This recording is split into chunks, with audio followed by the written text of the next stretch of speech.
आशावादी बनलेलं मन कुठल्या कुठं परकटल्या अवस्थेत गेलं भगवंता परमेश्वराच्या कृपेनं या ब्रह्मगिरीच्या जीवनात काहीही कमी नाही. सारी सुख माझ्या चरणाची लोटांगण घेत आहे, पण एवढी सारी सुख लोटांगण घेऊन काय त्याचा उपयोग आहे? मातृत्व सुखाची आच लागून सुद्धा भगवंताचे मातृत्व सुख का मिळत नसेल तर त्या स्त्री जन्माचं सार्थक कसं होणार? क्षणोक्षणी आठवणीनं मन कसं झुळून जातं.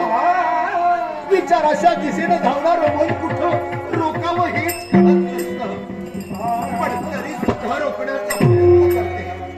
आणि आज मोठ्या अपेक्षेनं मोठ्या आशेनं महालाच्या ठिकाणी माझी पावलं पडत आहेत. मोठ्या आशेनं एकच मनाच्या ठिकाणी वाटले, महान सत्वीराचं कर्तव्य केलंय, ही सारी रोषणाई प्राणेश्वराच्या स्वागतासाठी. आज तरी आशावादी बनलेलं मन खरोखर तृप्त होईल या अपेक्षेनं महालात मी प्रवेश केला. सौभाग्याचे धनी अरण्याच्या ठिकाणी गेल्यानंतर बराच कालावधी निघून गेला. अद्याप त्यांचं आगमन आमच्या सदनापर्यंत नाही. क्षणोक्षणी एकच वाटत राहत, कोण जाणे पंचम दिवसाची ऋतुस्नान झाल्या क्षणापासून मनाच्या ठिकाणी एकच ग्रासत राहत. माझ्या सौभाग्यानं माझी सह्या सोबत करावी, माझ्या सौभाग्यानं मला कवे द्यावं, मला मातृत्व सुख द्यावं. पण सौभाग्याचे त्यांनी अरण्याच्या ठिकाणी जाऊन बराच कालावधी निघून गेला. अद्याप ते माघारी परतले नाही आणि माझ्या मनाची कालवा चालू काही थांबत नाही. आज तरी आशेला जागा नाही. माझ्या मनाची तळमळ त्यांच्यापर्यंत जाऊन कोण सांगणार आहे? याच गोष्टीचा मी एकसारखा विचार करते. माझ्या मनाची तळमळ कोणीतरी त्यांना जाऊन सांगायला हवी. कोण बरं सांगणार आहे? कोण?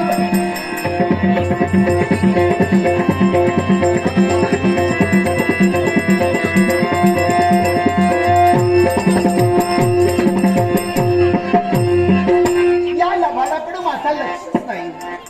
हा लबाड माझ्याकडे पाहतोय, त्याच्या मुळाशी कारण काय बरं असेल?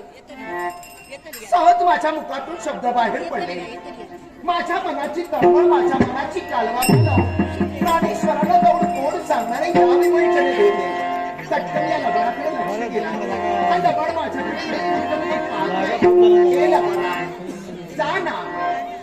माझ्या मनाची तळमळ माझ्या प्राणेश्वराला जाऊन सांग.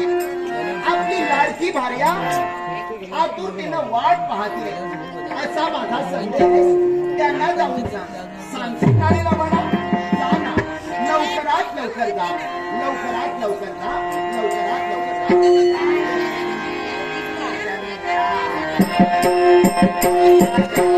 Thank you.